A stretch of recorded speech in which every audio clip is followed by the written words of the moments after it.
A2 का accounting ratios का हमारा टॉपिक है। A2 A लेवल्स का अकाउंटिंग रेशियोज का, और इसमें हमारे क्वेश्चन 324 मेरी बुक का पेज है। क्वेश्चन जो पास पेपर आया हुआ है, जिसमें हमारा आज लास्ट डे है अकाउंटिंग रेशियोज का। We are going to complete this chapter today. This is the last topic, last questions. 20-32 का सवाल है, नंबर 20-32 का ये सवाल है जो हम सॉल्व करने जा रहे हैं।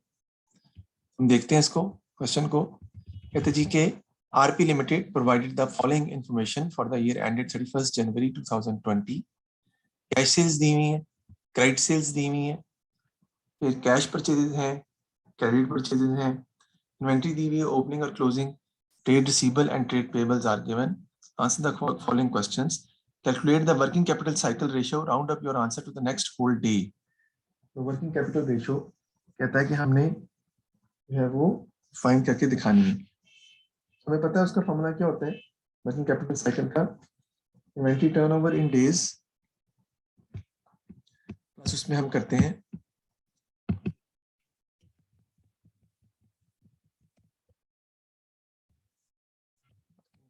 साइकिल का जो फार्मूला है हमारा होता है जी inventory turnover in days ratio plus trade receivable turnover in days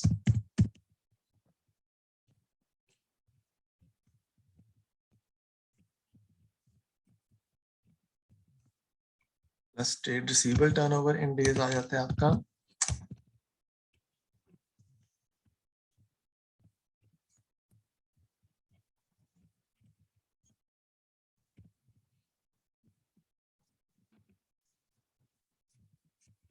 इसमें से माइनस कर देते हैं trade payable turnover in days. तो inventory turnover in days plus trade receivable turnover in days minus trade payable turnover in days. इसके फॉर्मूले लिख लेते हैं, क्या क्या बनेंगे हमारे। Average inventory divided by cost of sales multiplied by 365। ये आपका बनेगा इन्वेंट्री टर्नओवर इन डेज का फॉर्मूला। आगे trade receivable turnover in days का फॉर्मूला देख लेते हैं। Trade receivable divided by credit sales multiply by number of days in a year, again they are 665, minus इसमें से हम कर देते हैं trade payable turnover ratio days.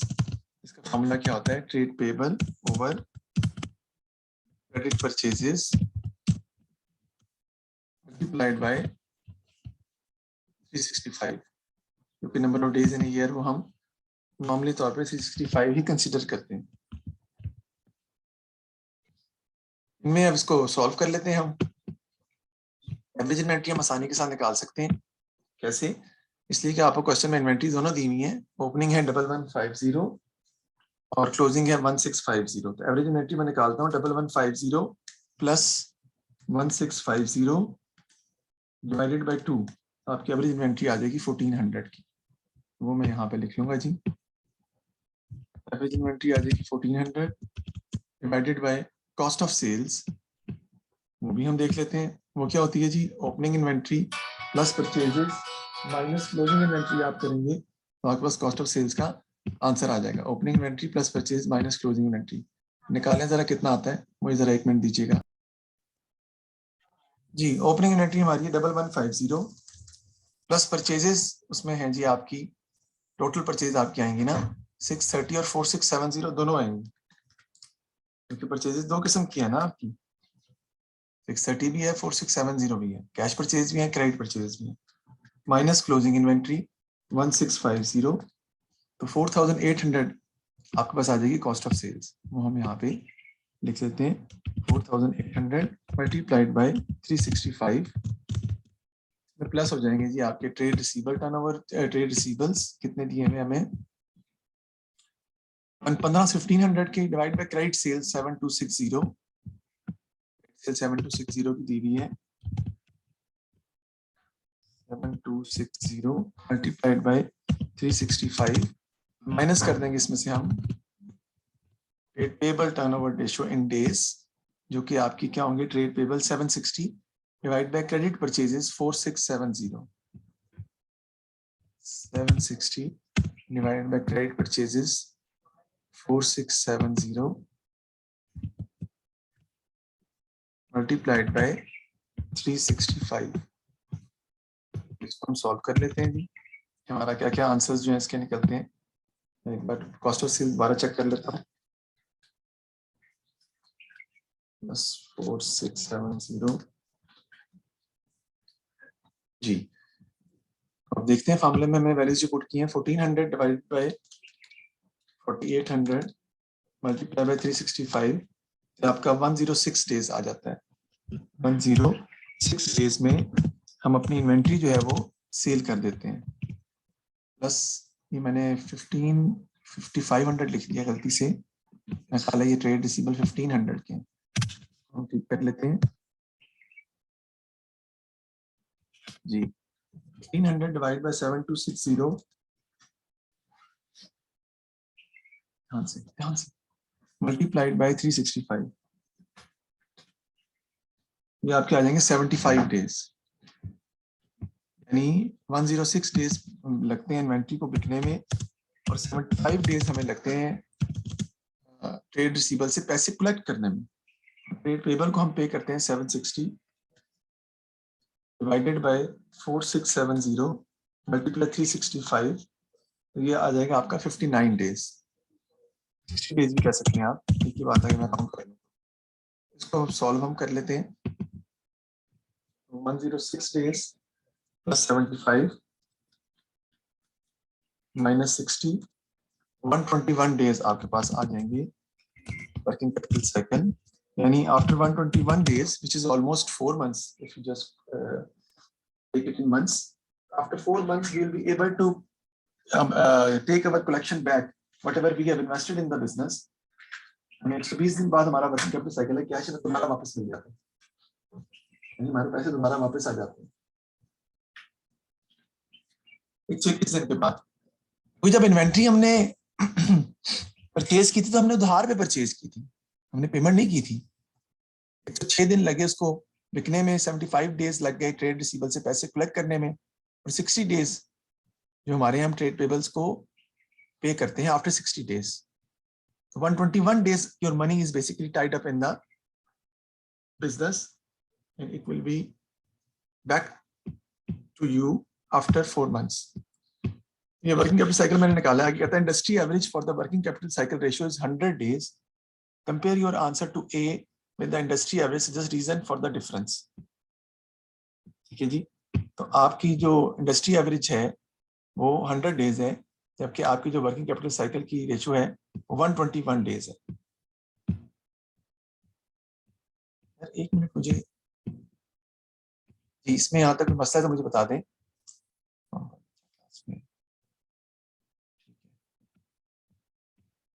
इसके आंसर जरा चेक करना चाह जी। तो comment your answer to a with industry average, just reason for the difference. यानी our RP ratio, RP limited असल में हमारी कंपनी है ना, तो RP limited ratio is worse. Worse means that is not good because we are able to collect money from our trade receivables, we are able to collect money again after completing the working capital cycle in 121 days, but industry average is 100 days. So it means that we are not able to sell our inventory quickly. It means that we are not able to collect our trade receivables in time. Our trade receivable, our credit limit is more than the industry average. We should be able to collect amount from trade receivable quickly, and we are also delaying, we are also making payment to our trade payable earlier than the industry average. We are making them payment earlier than the industry average, which is not needed. So we should delay our trade payables. तो ये हमने इसमें लिखना है कि ये difference क्यों आ रहा है, इसका रीजन मैंने बताया आपको। I explain why having cash sales and cash purchases might affect the usefulness of the working capital cycle ratio to the directors. Definitely cash sales and cash purchases, reason being these के जो आप निकालते हैं working capital cycle, उसमें आप trade receivable over credit sale लेते हैं, cash cell नहीं लेते, राइट? और कैश परचेज नहीं लेते। तो if the cash sales and cash purchases, cash sales will be on the higher side, it means that your most of the amount is still with you, even your working capital cycle is not that good, but if more will be the cash sales, your liquidity position will not hamper, and if there will be more cash purchases, then definitely your liquidity will deteriorate. Actually, you will find it difficult to pay your trade payables because cash purchase will be on the lower side. But if we talk about this question, it might not affect that much in this question, because the ratio between cash sales and credit sales is the same as between cash purchase and credit purchases. यानी इसमें cash sales और credit sales के दरमियान जो ratio बन रही है कि कितनी कैश सेल्स करते हैं कितनी क्रेडिट सेल्स करते हैं, वो cash purchase cash credit purchase के बराबर ही है. वो तो तब फर्क पड़ेगा ना जब कैश सेल्स आपकी ज्यादा होंगी, then definitely working capital cycle की यूजफुल उतनी नहीं रहेगी, क्योंकि आपके पास कैश ऑलरेडी अवेलेबल है. You have ample cash from cash sales.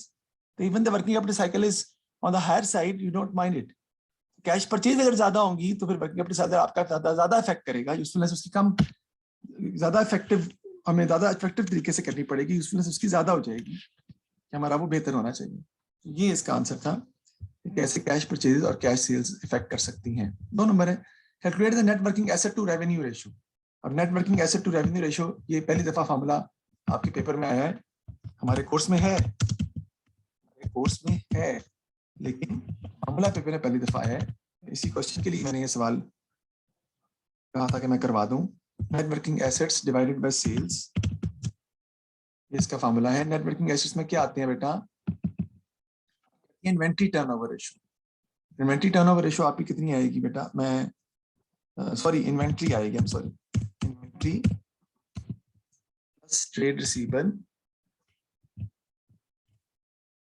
Minus trade payable divided by sales. 100 भी बाद में कर देंगे. इन्वेंट्री हमारी कितनी है, हम बात करेंगे यहाँ पे किस इन्वेंट्री की, क्लोजिंग इन्वेंट्री. तो क्लोजिंग इन्वेंट्री अगर आप सवाल में देखें तो हमें कितनी दी हुई है, 1650. यहाँ पे मैं लिख लूंगा 1650 प्लस ट्रेड रिसीवेबल्स मेरे पास मौजूद हैं, वो कितने के हैं 1500 के, माइनस ट्रेड पेबल कर दूंगा, वो कितने हैं 760 के, डिवाइडेड बाय सेल्स. ठीक है जी, यहाँ पे सेल्स दोनों आएंगी, 1140 प्लस 7260, टोटल सेल्स की बात होगी.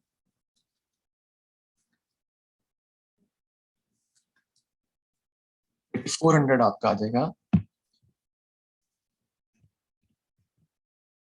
तो इसको सॉल्व कर लेते हैं जी.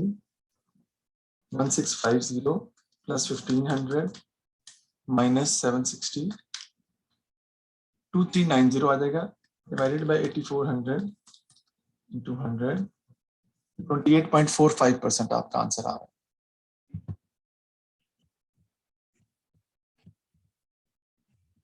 ये आपके आ जाएगी net working asset to revenue ratio. आपके वो एसेट्स जो बेसिकली बिजनेस में इस्तेमाल हो रहे हैं और आपकी सेल्स के कितने परसेंट हैं.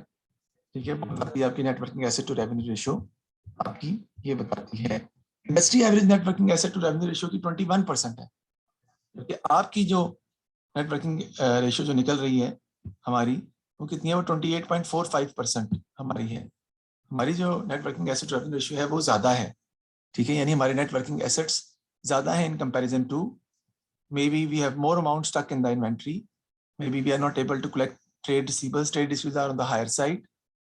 और ट्रेड पेबल भी हमारे क्या है, जो है वो ट्रेड पेबल्स हमारे डिक्रीज है, यानी कम है, जबकि वो ऐसे जरूरी नहीं कि कम ही हो. ये चीजें आपने इसमें लिख देनी है net working asset to revenue ratio के हवाले से. One of the directors suggested offering cash discount to credit customer. Advise the director whether or not the company should start offering cash discount to credit customer. Justify your answer. Cash discount आप offer करेंगे तो obviously you are able to collect money quickly, you are able to collect money earlier than the regular time, लेकिन that will decrease our trade receivables. Obviously our trade receivable will decrease, right? So current assets will also decrease. Secondly, discount allowed is also treated as an expense for the business, तो it will affect profit also. Profit will also be on the lower side. Discount देने से profit भी आपका कम होगा, दूसरी तरफ आपके trade receivable decrease हो जाएंगे, you are able to collect cash earlier than the timings. ये सब इसके बेनिफिट्स हैं, तो हमें कलेक्ट कर लेना चाहिए, इसमें कोई प्रॉब्लम बात नहीं है. The discount is not on the higher side, you should be able to, because cash is more important than profit, because liquidity is more important than profitability. Next देखते हैं जी, लास्ट क्वेश्चन हमारा है जी, जो कि ये पास पेपर में आया हुआ है, कब, मई जून 1932 का क्वेश्चन है हमारा. Republic Limited Company had capital of 4,50,000 ordinary shares of one each. The following information was available at 31st December 2018. The market price of one share was 2.54. Dividend yield was 5%. Dividend cover was 2.5 times. Calculate the profit for the year. The profit for the year हम find कर लेंगे. Profit for the year हम find कर लेंगे आसानी के साथ. बहुत सिंपल है. देखें कैसे. आपको पता है डिविडेंड यील्ड रेशियो का फार्मूला हमारा क्या होता है?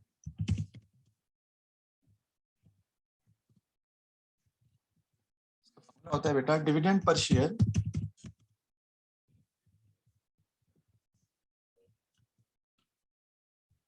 Share divided by market price पर share into 100. This will be market price per share. देखते हैं जी डिविडेंड यील्ड हमें दी हुई कितनी है, वो 5% है. मैं 100 से मल्टीप्लाई नहीं करूंगा क्योंकि मैं 5% ले रहा हूं, इसलिए डिविडेंड पर शेयर नहीं पता, उसको एक्स कंसीडर कर लेते हैं. डिवाइडेड बाय मार्केट प्राइस पर शेयर कितनी है 2.4. सो 2.4 वहां जाके क्या हो जाएगा, मल्टीप्लाई हो जाएगा. तो आपके पास डिविडेंड पर शेयर का आंसर के साथ आ जाएगा विच इज 2.4 का कितने परसेंट है जी, 5%. देख लेते हैं कितना आता है हमारा कैलकुलेट करके. 2.4 का 5%, 2.4 का 5%, 0.12 आपका आ जाएगा. 0.12 जो है वो आपका डिविडेंड पर शेयर का आंसर आ जाएगा. अब डिविडेंड पर शेयर हमें पता चल गया है, तो मैं अमाउंट ऑफ डिविडेंड भी फाइंड कर सकता हूँ. अमाउंट ऑफ डिविडेंड कितना होगा, टोटल डिविडेंड कितना होगा, ऐसे कह लो यार. यानी डिविडेंड पर शेयर पर चल गया तो अमाउंट ऑफ डिविडेंड फाइंड कर लो. कैसे, नंबर ऑफ शेयर्स दिए मैं बेटा आपको 50,000, उसको मल्टीप्लाई कर दूंगा मैं किससे, डिविडेंड पर शेयर से विच इज 0.12. तो मेरे पास टोटल डिविडेंड आ जाएगा. तो मेरे पास टोटल डिविडेंड हमने कितना अमाउंट बनती है उसकी 0.12 तो पर शेयर है ना. टोटल डिविडेंड कितना बनेगा, 0.12 मल्टीप्लाई कर दूंगा नंबर ऑफ शेयर्स के साथ जो 4,50,000 है, 54,000 मेरे पास आ जाएगा अमाउंट ऑफ डिविडेंड. अब डिविडेंड कवर का फॉर्मूला बेटा क्या होता है, profit after tax minus preference dividend divided by amount of dividend.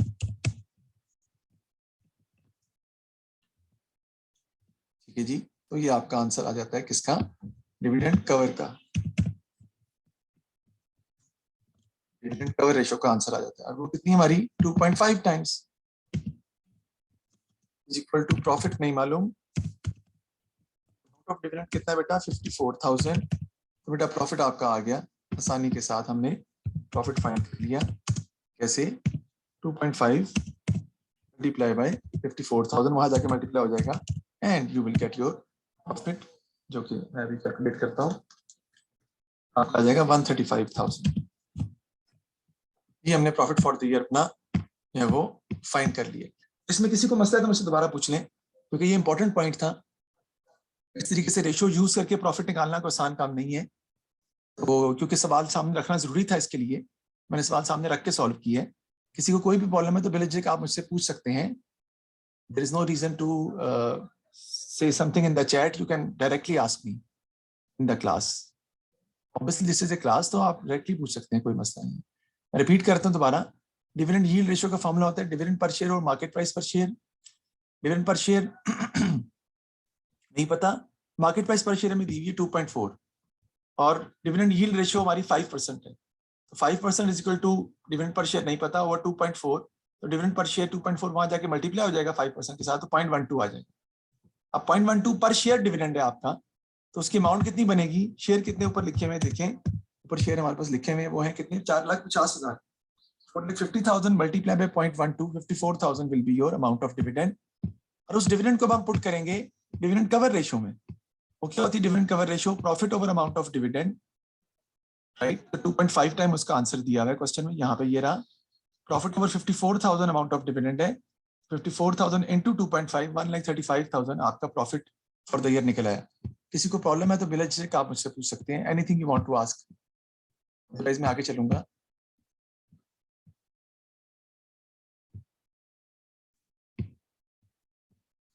ठीक है जी, तो आगे चलते हैं नेक्स्ट पार्ट की तरफ क्वेश्चन की.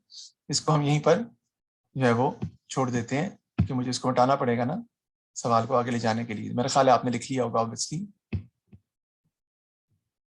नेक्स्ट पार्ट में कहता है जी, the following information was also available for the year ended 31 December 2018. Sales revenue for the year was about 876,000. All the sales were on credit and had earned a gross margin of 45,000. All purchase of goods were on credit. Current assets comprise inventory, trade receivable, and cash at bank. Current liabilities comprise trade payables only. Current ratio was 3:1. Other accounting ratios, inventory turnover ratio दी हुई है 60 days, trade receivable turnover ratio दी हुई है 50 days और trade payable turnover ratio दी हुई है 64 days. Other balances दिए हुए share premium का ओपनिंग और क्लोजिंग भी दिया हुआ है. रिटेन्ड अर्निंग सिर्फ ओपनिंग दी हुई है, इन्वेंट्री ओपनिंग दी हुई, क्लोजिंग नहीं दी हुई. नॉन करंट एसेट दिए हुए 505272. कहता क्या है, prepare the statement of financial position, cash at bank is the balancing figure. आपने क्या बनानी है, बैलेंस शीट बना के दिखानी है सवाल में. Yes, you have to prepare the balance sheet in the question. तो बैलेंस शीट बनाने के लिए हम चलते हैं सवाल की तरफ. इसको हम करते हैं कैंसिल. और बैलेंस शीट बनाने के लिए सबसे पहले हमें क्या चाहिए, सेल्स. देखिए हमें क्वेश्चन में दी हुई है जो कि है 8,76,000 की. अब कहता है ग्रॉस प्रॉफिट जो सेल्स का है, उसने क्वेश्चन में बताया हुआ है ग्रॉस प्रॉफिट जो है परसेंटेज, जो कि आपको पता है मार्जिन होती है, सेल्स पर ही अप्लाई होता है. ग्रॉस मार्जिन है प्रॉफिट ऑन सेल्स 876,000 का 45% है ग्रॉस प्रॉफिट. 876,000 का 45% निकाल लूंगा, मेरे पास जीपी आ जाएगा. जीपी में से मैं माइनस कर दूंगा, जीपी माइनस कर दूंगा सेल्स में से, तो मेरे पास कॉस्ट ऑफ सेल्स का आंसर जो है वो आ जाएगा. मैं कैलकुलेट करता हूँ 876,000 into 0.45, मेरे पास आ जाएगा 394,200. 394,200 इज माई जीपी. अब मैं यहाँ से कॉस्ट ऑफ सेल्स निकाल लूंगा. सेल्स क्या होगी बेटा, सेल्स माइनस जीपी, यानी 876,000 इसे मैं माइनस कर दूंगा 394,200. I will get my cost of sales. मेरे पास कॉस्ट ऑफ सेल्स आ जाएगी 876,000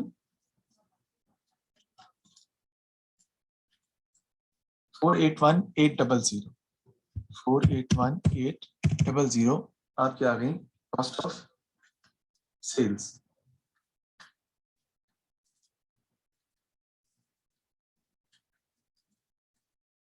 ठीक है जी, कॉस्ट ऑफ सेल मैंने निकाल ली.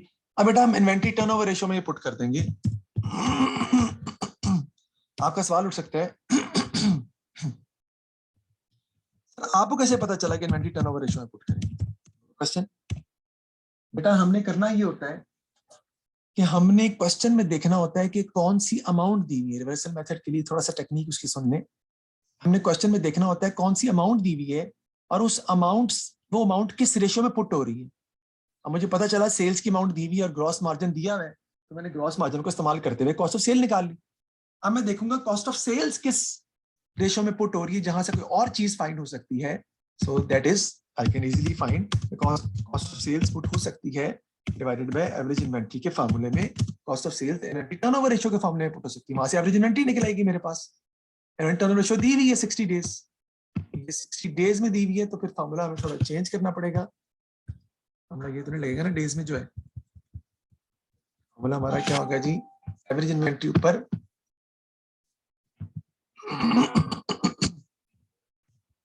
divided by cost of sales into 365. ये हमें दिया हुआ 60 है, इन्वेंट्री नहीं मालूम, वही तो फाइंड करनी है हमने. कॉस्ट ऑफ सेल्स मुझे पता है, यानी चेन के थ्रू हम ये सॉल्व करते हैं इसको. एक रेशियो से एक चीज निकलेगी वो दूसरी में पुट करेंगे, वहां से दूसरी चीज निकलेगी वो तीसरी में पुट करेंगे. इट्स लाइक ए चेन जो आपको सॉल्व करनी पड़ती है. तो 60 डिवाइडेड बाय 365 मल्टीप्लाइड बाय 481,800, तो आपको एवरेज इन्वेंट्री का आंसर आ जाएगा 79200. इन्वेंट्री आपके पास आ गई 79200. आपको पता है कि एवरेज इन्वेंट्री क्या होती है हमारी, जी बिल्कुल सही, opening inventory closing inventory divided bye 2, ये आपकी एवरेज इन्वेंट्री होती है. तो वो हम देख लेते हैं. ओपनिंग इन्वेंट्री हमें क्वेश्चन में दी हुई है, क्लोजिंग हमें निकालनी है, उसने क्वेश्चन में क्या है, क्वेश्चन मार्क लिखा हुआ है. 78105 हमारी ओपनिंग इन्वेंट्री है, 05 प्लस क्लोजिंग इन्वेंट्री जो कि हमें नहीं मालूम डिवाइडेड बाय 2, और एवरेज इन्वेंट्री हम ऑलरेडी फाइंड कर चुके हैं, वो कितनी है 79,000. यहाँ से क्लोजिंग इन्वेंट्री फाइंड कर लेंगे, 79,200 से वो 2 जो डिवाइड हो रहा है वहां जाके मल्टीप्लाई हो जाएगा, और 7 माइनस 78105 आप कर देंगे तो आपका आंसर आ जाएगा 80295। ठीक है जी, 80295 multiply by 2 minus 78105 is equal to opening inventory. तो ओपनिंग इन्वेंट्री आपके पास आ जाएगी 80295। इसी तरह inventory closing, sorry closing inventory निकालनी थी, मैंने ओपनिंग लिख दिया है, क्लोजिंग इन्वेंट्री जो है वो आपके पास आ जाएगी इस तरीके से। अब फॉर्मूला देखें, सेल्स हमें पता है तो ट्रेड रिसीवेबल ओवर सेल्स में आप आराम से सेल्स की वैल्यू पुट करके ट्रेड रिसीवेबल फाइंड कर सकते हैं, क्योंकि trade receivable turnover in days में दी हुई है, वो भी हम फाइंड कर लेंगे आसानी के साथ।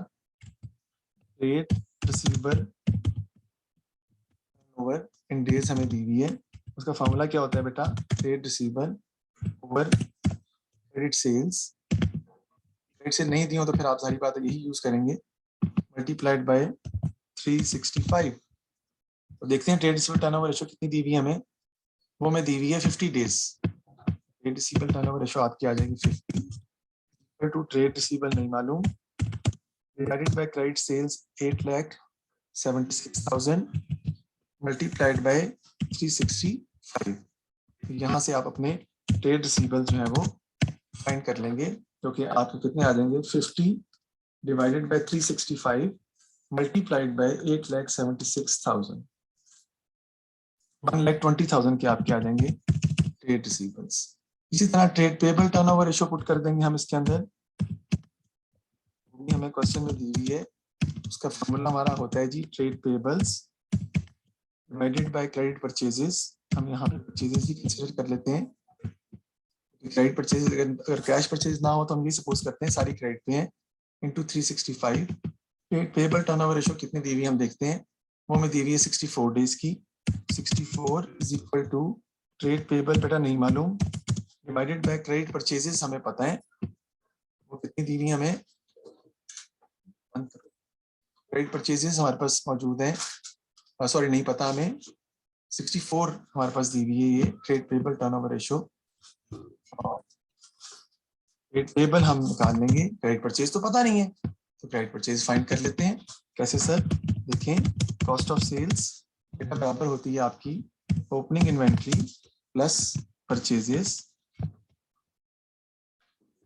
Minus closing inventory. यहाँ से हम परचेजेस फाइंड कर लेंगे।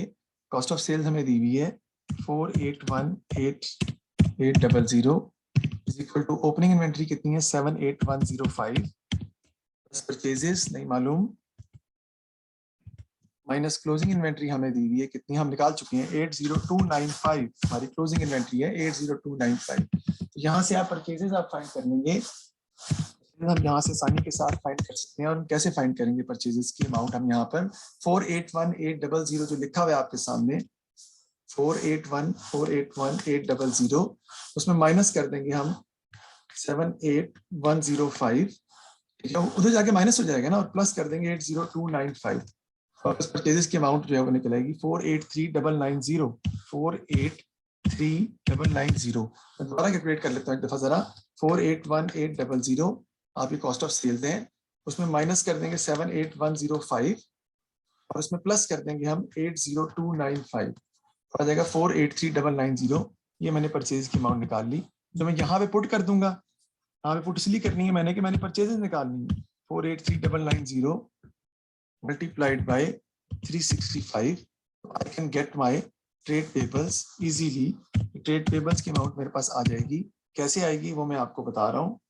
483990 64 डिवाइडेड बाय 365 मल्टीप्लाई बाय 483,990, ये 84864 आपके पास ट्रेड पेबल्स की अमाउंट आ जाएगी 84864। ये हमने ट्रेड पेबल्स भी फाइंड आउट कर लिए। अब अगर आप गौर करें तो आप कैश एट बैंक भी बड़े आसानी से फाइंड कर सकते हैं, क्योंकि आपको क्वेश्चन में करंट रेशो भी दी हुई है। करंट रेशो में हम फार्मूला पुट कर लेते हैं,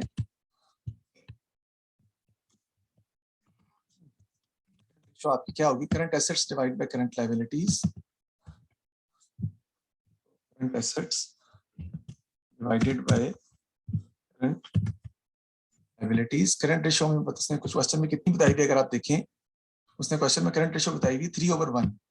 ये हमें दी हुई है current ratio 3 divided by 1 is equal to current assets नहीं मालूम डिवाइडेड बाय करंट लायबिलिटीज वो हमें पता है, वो कितनी है 84864, क्योंकि सिर्फ ट्रेड पेबल्स ही उसने बताया कि current liabilities. Cross multiplication you will be able to find your current assets easily. 84864 को मल्टीप्लाई कर देंगे आप 3 से, 254592 आपकी करंट एसेट्स आ जाएंगी। 254592 आपके करंट एसेट्स आ जाएंगे। अब आप यहाँ से बैंक निकाल सकते हैं। कैसे? करंट एसेट्स में से बेटा, अगर उसने कहा ना 3 करंट एसेट्स हैं, उसमें से ट्रेड रिसीवेबल माइनस कर दें आप और इन्वेंट्री माइनस करते हैं, तो आपके पास बाकी जो बचेंगे वो बैंक की अमाउंट ही बचेगी आपकी। उसने कहा ना बैलेंसिंग फिगर है, तो बैलेंसिंग फिगर के थ्रू भी हम निकाल सकते हैं। बैलेंस शीट बनाते वक्त भी निकाल सकते हैं आप, बैलेंस शीट बनाते वक्त भी आप फाइंड कर सकते हैं, वो भी कोई मसला नहीं है, वो भी हम इजीली फाइंड कर सकते हैं। तो 254,592 ठीक है जी, इसमें से हम माइनस कर देंगे अपने ट्रेड रिसीवेबल्स 1,20,000 ठीक है जी, और फिर हम इसमें से माइनस कर देंगे क्लोजिंग इन्वेंट्री 80295, तो आपके पास 54297 का बैंक आ जाएगा। 54297 का हमारे पास बैंक की अमाउंट आ जाएगी बैलेंसिंग फिगर से। अर्निंग्स कहता है कि एट द एंड भी निकालनी है आपने, एट द एंड भी कहता है कि निकालनी है आपने। देखिए शेयर प्रीमियम तो चेंज नहीं होना ना, इन्वेंट्री तो क्लोजिंग निकाल ली आपने। Retained earnings at the end हमारी कितनी आ जाएंगी, बहुत ही आसान है। लेकिन रिटेन अर्निंग्स स्टार्ट में कितनी दी हुई है हमें, स्टार्ट में हमें रिटेन अर्निंग्स दी हुई है कितने की, 74,000 की। 74,000 की रिटेन अर्निंग्स दी हुई है। आपको पता है इसमें हम क्या करते हैं, ये बैलेंस ही होता है ना आपका, जैसे statement of changes in equity बनाते हैं, प्रॉफिट्स में ऐड कर देंगे। ये मुझे यहाँ करने की जरूरत नहीं है, बैलेंस शीट के अंदर भी जाके मैं डायरेक्टली सॉल्व कर सकता हूँ, लेकिन मैं यहाँ पे करके आपको दिखा रहा हूँ क्योंकि मेरे पास टाइम कम है। टाइम खत्म हो जाएगा तो balance sheet you have to prepare your own. Profit हमारे पास कितना है 135,000, पीछे निकाला था ना 135,000 बेटा, प्रॉफिट पीछे निकाला था हमने अभी, और वो कितना डिविडेंड हमारा 54,000 का। सवाल तो वही है ना, तो आपका आगे जो है retained earnings at the end आ जाएंगी जो आपने बैलेंस शीट में लिखनी है। 74,000 प्लस 135,000 माइनस 54,000, आपके पास 155,000 की आ जाएंगी रिटेन अर्निंग्स। ठीक है जी, अब जरा गौर करें सवाल पे, मैंने सारा सवाल सॉल्व कर दिया है। बैलेंस शीट आपने बनानी है क्योंकि बैलेंस शीट बनाने को कहा है, और वो कैसे बनेगी, लेकिन सबसे पहले क्या लिखेंगे, नॉन करंट एसेट्स कहाँ है, 505272 हो गया। फिर लिखेंगे करंट एसेट्स, सर कहाँ है करंट एसेट में, सबसे पहले आप क्या आती है क्लोजिंग इन्वेंट्री कितनी है 80295, ट्रेड रिसीवेबल 1,25,000, बैंक 54297, टोटल करके अगले कॉलम में लिखेंगे, नॉन करंट एसेट्स के साथ टोटल करेंगे, आपके पास टोटल एसेट्स आ जाएंगे। नीचे आपका पोर्शन आता है सबसे पहले किसका, इक्विटी का। इक्विटी में सबसे पहले आपने क्या लिखना है, ऑर्डिनरी शेयर कैपिटल, ये लिखा हुआ है 4,50,000 इंटू 1, तो 4,50,000 का ऑर्डिनरी शेयर कैपिटल आपके पास आ जाएगा। उसके बाद आपने लिखनी है रिटेन्ड अर्निंग्स, वो मैंने आपको निकाल के दिखा दी है, वो कितनी आती है 1,55,000 की। और उसके बाद आपकी आ जाती है नॉन करंट लायबिलिटी, वो क्वेश्चन में मौजूद नहीं है, तो आपके आ जाएंगे ट्रेड पेबल्स सिंपल, और वो हम ऑलरेडी कैलकुलेट कर चुके हैं ट्रेड पेबल्स भी, वो कितने हैं आपके 84864। इनको आप ऐड कर लेंगे, you will get your answer easily, यानी 505272 के नॉन करंट एसेट हैं आपके। आप प्रॉपर लिखेंगे ना, प्रॉपर लिखेंगे ना, करंट एसेट का टोटल कर लेंगे आप, वो आप लिख देंगे इधर सारा शो करके, टोटल जो भी आएगा करंट एसेट्स का, ठीक है जी 254,592 लिख देंगे आप। फिर इक्विटी सेक्शन टोटल एसेट्स आपके पास आ जाएंगे, इक्विटी सेक्शन में 4,50,000 की इक्विटी आपके पास आ जाएगी, वो लिख देंगे आप। Share capital, ordinary share capital, retained earnings आपके पास आ जाएंगी 155,000 की, और करंट लायबिलिटीज आपके पास आ जाएंगी जो कि दी हुई है 84864 की। ये हमने जो है वो अपना शीट हमारी, आप तो प्रॉपर तरीके से बनाएंगे ना, आप तो अच्छे तरीके से बनाएंगे जैसे नॉर्मली हम बनाते हैं, ठीक है जी। ये आपका आंसर दोनों का आपस में बराबर ही आएगा, total assets equal to total liabilities आपका आंसर आ जाएगा। तो ये हम इस तरीके से क्वेश्चन को सॉल्व कर लेंगे और हम इसको आसानी के साथ डील कर सकते हैं। तो देख लें इस क्वेश्चन में बेटा, कोई प्रॉब्लम है तो मुझे बताएं। बैलेंस शीट आपने प्रॉपर बनानी है, वो आप बनाएंगे, सारी बात है, वो आपको बनानी पड़ेगी, आपको बनानी पड़ेगी, वरना आपको नंबर नहीं मिलेंगे। ठीक है जी। तो ये आपके पास आ जाता है 759864, और ये भी आपके पास वही आ जाएगा 759864। ये हमने सॉल्व कर लिए।